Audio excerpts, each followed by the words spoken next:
처장님, 혹시 지난 주말 기준으로 주담대라고 하죠. 시중은행 주택담보대출 금리가 몇 퍼센트인지 아십니까? 잘 모르겠습니다. 상단 7%를 돌파했습니다. 그래서 한때 대출 이자 30만 원, 월 30만 원 냈던 분들이 다시 또 100만 원 내고 있고요. 60만 원 내던 분들이 200만 원씩 내고 있습니다. 통계청 자료에 의하면 가계당 이자 부담 평균 액수가 통계 작성 이후 최대치라고 합니다. 지금 한개 대출자도 300만 명이 넘었습니다. 한개 대출자가 자기가 번 돈으로 이자를 내고 손에 남는 돈이 최저 생계비도 안 되는 사람들입니다. 이게 300만 명이에요. 우리나라 전국의 농민, 하청 노동자 다 합친 숫자보다 더 많아요. 근데 지금 이 상황에서 작년에 5대 시중은행 성과급이 1조 원을 돌파하는 사건이 발생했습니다. 1조 3,823억 원이었어요. 그래서 보다 못해서 대통령이 올해 초에 금융위에 지시를 하면서 은행의 돈잔치 관련된 대책 마련해라. 은행은 공공재적 성격이 있는데 이러면 안 된다. 국민들은 이자로 허덕이는데 그 이자 수입 등으로 성과급 잔치하고. 그런데요, 이 시중은행의 성과급 돈잔치 재원 중에서요, 법원이 나라 돈으로 회수했어야 될 돈이 최소 수백억 원은 됐다. 법원이 공공기금 출연금으로 받았을 수 있었던 돈이 수백억 원은 된다라고 하면 어떠시겠습니까? 제가 무슨 얘기 하는지 알고 계시죠? 공탁금이라고 있죠. 네. 대표적인 게 변제공탁. 예를 들어서 가해자가 피해자에게 손해배상금 낼 때 법원 거쳐서 가는 겁니다. 네. 그 돈을 우리는 법원에 내지만 법원이 직접 관리를 못하기 때문에 은행에 맡기죠. 은행이 그렇게 해서 가지고 있는 보관금, 잔고가 얼마나 됩니까? 정확한 수치를 모르겠습니다. 이게 작년 기준으로 해서 11조 원입니다. 지금 몇 달 전인 2023년 8월 31일 기준으로만 계산을 해도 11조 1257억 원이고요. 지난 5년치를 계산을 하면 48조 원입니다. 이 48조 원 중에서 주신 수식에 의해서 은행 운용 수익, 은행이 돈을 자산 운용할 거 아닙니까? 은행 운용 수익을 계산을 하면 5년치가 1조 2천억 원이나 됩니다. 이 돈에서 출연금을 받아야 되는데 법원이 제대로 받질 않는다. 항상 과소산정한다. 계속 국정감사에 지적이 되었고요. 급기야 작년에 감사원이 시정조치 통보를 했습니다. 맞습니다. 받으셨죠? 맞습니다. 예. 그런데요, 개선이 안 됩니다. 저희가 지금 법원에서 주신 공탁금 관리 규칙 개정된 거 수식에 의해서 계산을 해봤는데 1조 2천억 운영 수익 중에서 출연금으로 받은 게 4,300억입니다. 그럼 8천억이 남지요. 은행에 8천억 돈이 남은 겁니다. 땀짓고 헤엄치기로 8천억 은행이 가져갔어요. 여기서 법원이 주신 계산식으로 아주 보수적으로 계산을 해도 최소한 5년 동안 576억은 더 받았어야 합니다. 저희 PPT 보십시오. 이 계산식을 따르면요, 576억 원이고 여기서 최소한 작년에 감사원이 시정조치 통보한 이후로 1년치만 해도 378억입니다. 이거 사실상 직무유기 아닙니까? 이 378억이 어떤 돈이냐면요, 원래는 사법서비스 짓는 기금으로 들어가야 됩니다. 그죠? 출연금 받으면. 그러면 작년에 가정학대 피해 아동 집단치료사업 돈 없어가지고 2번밖에 못 하셨죠. 9,800만 원으로 전국에서. 이 돈이었으면 전국에서 750번씩 할 수 있었어요. 가정학대 피해 아동 치료. 이거 만약에 범죄 피해자 지원기금, 범피기금으로 돌리면요, 범죄 피해자 치료비 지금 편성된 290만 원 기준으로 13,300명 치료비 지원할 수 있습니다.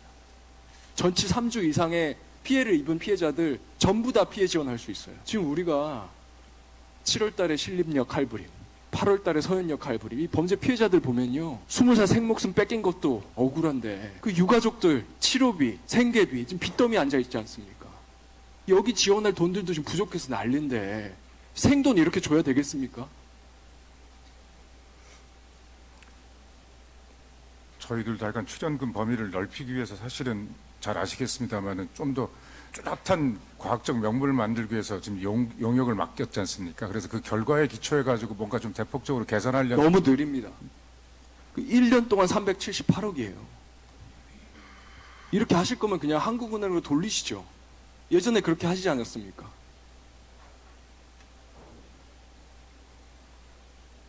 정말 최소한 출연금을 다 받아내시던지요. 아니면 그 출연금 가지고 공개 입찰이라도 해서 더 출연금 많이 낼 수 있는 곳으로 은행 선정해야 되지 않겠습니까? 맞습니다. 지금 다 수의계약 예전에 하시고 평가도 제대로 안 하시고요. 서울시 사례를 제가 말씀드리면요. 서울시가 시 금고 지정하면서 협력 사업비 나라 돈으로 회수하는 거나 마찬가지입니다. 평가 항목으로 경쟁 입찰해서요. 원래 기존 은행에 4년 동안 1,000억 원 내던 거를 신규 은행 4년 동안 3,000억 원 받기로 했어요. 1년 동안 750억씩. 그래서 2019년 실제로 확인해 보니까 750억 받았습니다. 법원은 왜 이렇게 못합니까? 저희들이 느린 건 있습니다. 좀 더 근본적인 변화가 가능할 수 있도록 한 용역을 빨리 받아서 좀 더 시급하게 이 상황에 좀 대처하도록 하겠습니다. 한 가지 더 있습니다. 법원 보강금 있죠. 예.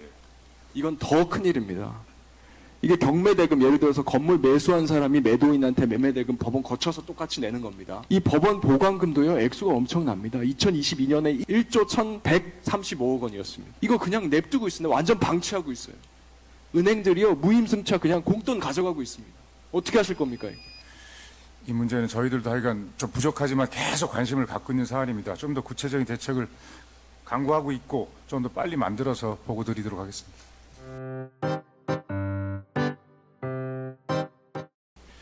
처장님, 2018년에 대법원에서 일제 강제징용 피해자들에 대해서 최종 승소 판결이 있었죠. 네. 네. 이춘식 할아버지, 양금덕 할머니 등이 이제 손해배상 청구권 인정을 받았는데, 그래서 이제 피해자들이 당시에 납치, 강금, 강제노동 시켰던 일본 기업들한테 손해배상을 받아야 되는데, 갑자기 우리 정부가 우리 돈으로 손해배상금 지급하겠다, 이렇게 해서 국민적 비난을 받았습니다. 피해자들이 거부하는 상황에서 이걸 거부하는 건 위법하다, 이걸 공탁하는 것은 위법하다 라고 하는 게 1심 법원 결정 맞죠? 네. 그런 결정이 12건이나 있었습니다. 네. 그런데 지금 현 정부가 여기에 승복하고 피해자들 국민들 뜻에 복종하기는커녕 이거에 또 항거한다고 해서 로펌 비용, 출장비 등등해서 내년 예산에 4억 2천만 원을 배정을 또 했습니다. 이게 합당합니까? 아니, 피해자들이 범죄 저지른 일본 기업부터 배상 받겠다 이렇게 하고 있는데 그거를 억지로 그냥 우리 돈으로 갚겠다고 고집을 피우면서 그거 위법하다라고 하는 법원하고 또 싸우는데 국민 예산까지 끌어다 쓰겠다. 이걸 보고 있으면 국민들이 피가 거꾸로 솟지 않겠습니까? 법원의 입장에서 그 부분에서는 제가 어떻게 보면 답변할 수가 없다, 곤란하다, 어렵다는 말씀드렸습니다. 제가 지금 이게 4억 2천만 원이 작은 돈 같아도요. 제가 오전에도 말씀드렸지만 범죄 피해자들 치료비만 계산을 하면 145명 치료비 지급할 수 있는 돈이고요. 너무 요즘 세상이 어렵지 않습니까? 올해 상반기에만 고독사가 2,600명이 넘었습니다. 긴급 생계비로 지원해도 수백 명한테 줄 수 있는 돈이에요. 저는 계속 이렇게 하시면 결국 국민들이 대통령에게 손해배상 청구하는 날이 온다. 그렇게 생각합니다.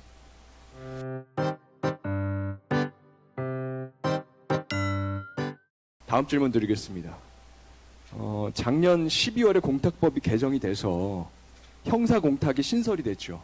네. 그래서 재판받는 가해자가 피해자 동의 없이 공탁하는 게 더 쉬워졌습니다. 뭐 쉽게 말해서 살인폭력 사건에서도 범죄자가 이제 피해자한테 공탁을 할 수 있게 됐어요. 피해자가 거부하는 경우에도. 그렇죠? 네. 그런데 법조계에서는 형사공탁이라고 이름이 붙었지만 이거 국민들한테는 기습공탁이다, 먹튀공탁이다, 지금 이런 이름이 붙고 있습니다. 혹시 들어보셨습니까? 예, 들었습니다. 여러 가지 부작용들이 지금 심각하게 생겨나고 있는데요. 화면을 한번 보시면 이 공탁 점수 현황인데 공탁 건수가 일단 폭증을 하고 있습니다. 피해자들이 거부하는데 계속 공탁을 하고 있어요. 예전에 한 달에 100건, 200건 수준이던 것이 지금은 1000건, 1900건, 올해 여름에는 2300건까지 폭증했습니다. 매달. 근데요, 피해자들이 대부분 안 찾아가고 있는 공탁금입니다. 찾아간 피해자들이 3분의 1밖에 안 되고요. 3분의 2 가까이는 피해자들 안 찾아가고 있어요. 거부하고 있습니다. 그런데 범죄자들은 계속 공탁을 해요. 몇천 건씩. 왜 이런 상황이 벌어지고 있는지 알고 계십니까? 이제 유리한 양형으로 이제 귀결될 것을 의도한 것이 아닌가라고 알고 있습니다. 이게 실제로 그리고 통하는 사건들이 자꾸 발생하니까 지금 이런 상황이 벌어지는 겁니다. 제가 몇 가지 말씀을 드리면 대표적으로 올해 인천에서 이런 사건이 있었습니다. 데이트 폭력 사건인데 가해자가 박스 테이프로 피해자 몸을 감아서 폭행해서 피해자 갈비뼈 3개 골절됐고 전치 6주 부상 입었습니다. 불안장애까지 생겼어요. 근데 선고 한 달 전에 가해자로부터 너 합의 안 해줘도 그냥 공탁하고 감형 받겠다 통보가 왔어요. 그래서 이 피해자가 가해자가 석방돼서 나오면 내가 죽을지 모른다 이런 생각 때문에 공탁하는지 안 하는지 매일 새로 고침으로 클릭하고 있었어요. 아니나 다를까 선고 3일 전에 갑자기 기습 공탁이 들어옵니다. 실제로 그런데 감형이 됐어요. 또 춘천에서는 이런 사건도 있었습니다. 전국 청소년 73명을 상대로 4년간 디지털 성착취를 한 사건이었어요. 채팅 앱을 통해서 유사 성행을 요구하면서 3,200여 개의 영상을 촬영했고 미성년자 의제 강간 범행도 있었습니다. 피해자들이 전부 다 공탁금 원하지 않는다, 엄벌해달라고 했는데 가해자가 기습적으로 피해자 69명한테 100만 원씩 공탁을 했습니다. 감형이 됐습니다. 판결문에 적시가 됐어요. 징역 7년부터 45년 공고형인데 16년 선고하면서 69명에 대해서 공탁 한 점 참작한다. 이 사례들이 알려지면서 급속하게 인터넷에 퍼져나가고 있습니다. 추가해서 또 다시 질문을 하겠습니다. 답변을 간단해요.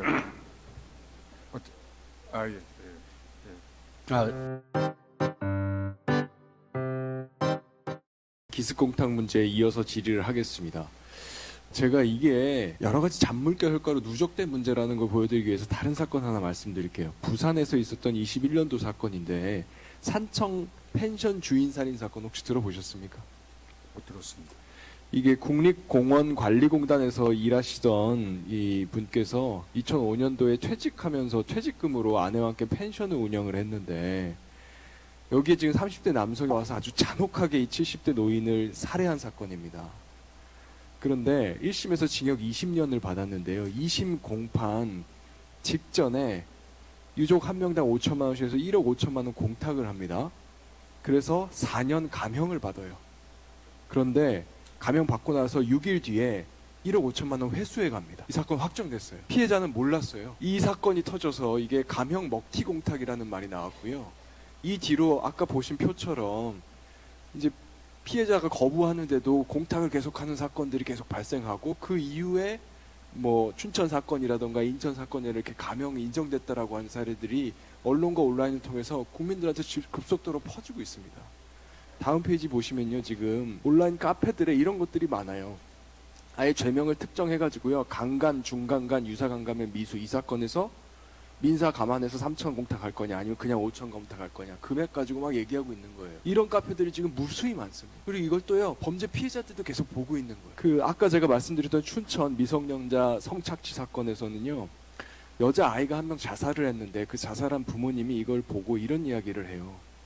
차라리 피해자도 돈을 내게 해달라. 돈을 내면 형량 올려줄 거냐 이런 말씀을 한다. 그래서 저는 이거 굉장히 빠른 제도 보완이 필요한 상황이다. 지금 우리 사회가 질적으로 좀 바뀌고 있습니다. 과거랑 달리 흉악범죄들도 늘고 있고 이 온라인 환경 속에서 형량을 돈으로 사고 팔 수 있다라고 하는 이제 관념이 지금 퍼져나가고 있습니다. 이렇게 계속 가면 우리가 더 이상 법 앞에 평등하다 이런 말을 가르치기 어려운 상황이 될지도 몰라요. 그래서 저는 최소한 이 공탁제도 유지하실 거면 재판에서 선고하기 전에 피해자가 동의한지 여부를 확인하는 절차 이것만으로도 도입을 해야 된다라고 생각하고요.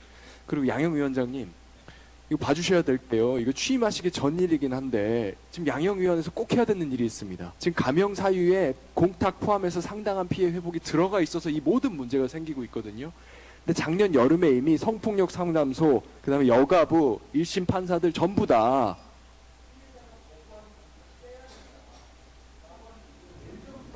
네, 그 공탁은 저희 양형인자 중에 실질적 피해 회복 또는 상당한 피해 회복의 한 요소로서 살펴보고 있는데요.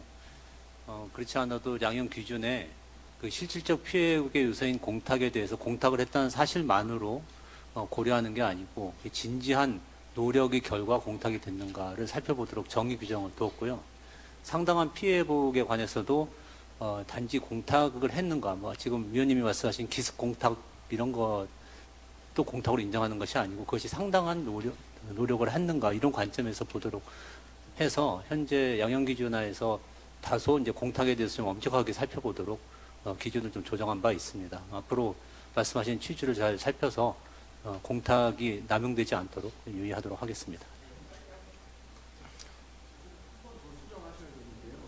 내용을 한번 살펴보시고 성폭력 상담소 1급 1심 판사들도 구체적으로 피해자가 거부하는 공탁은 빼자고 얘기하고 있는 거예요. 아예 더 나아가서 지금 위원장이 말씀하신 것보다 한 발 나가야 된다. 지금 상황이 그렇게 달라졌다는 얘기를 하고 있는 거예요. 네, 알겠습니다.